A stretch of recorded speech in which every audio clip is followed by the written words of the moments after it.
Philip Morris एक ऐसा नाम है जो सिगरेट और तंबाकू उद्योग में जाना जाता है। लेकिन क्या आप जानते हैं कि यह कंपनी अब अपने व्यवसाय को कैसे बदल रही है? चलिए, आज हम इसके व्यवसाय विश्लेषण पर बात करते हैं। फिलिप मॉरिस का मुख्यालय स्विट्जरलैंड में है और यह दुनिया के सबसे बड़े तंबाकू उत्पादकों में से एक है।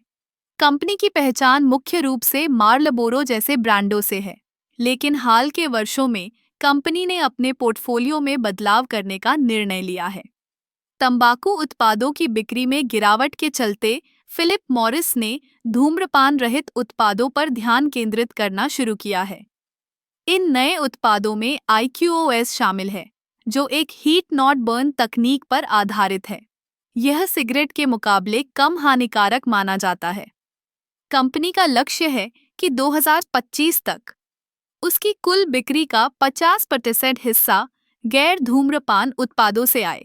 यह एक बड़ा बदलाव है और यह दिखाता है कि कंपनी भविष्य की जरूरतों को समझ रही है। अब बात करते हैं वित्तीय प्रदर्शन की।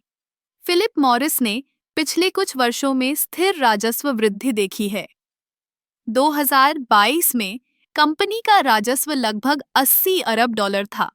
यह दर्शाता है कि कंपनी ने अपने पारंपरिक व्यवसाय के साथ-साथ नए उत्पादों में भी निवेश किया है।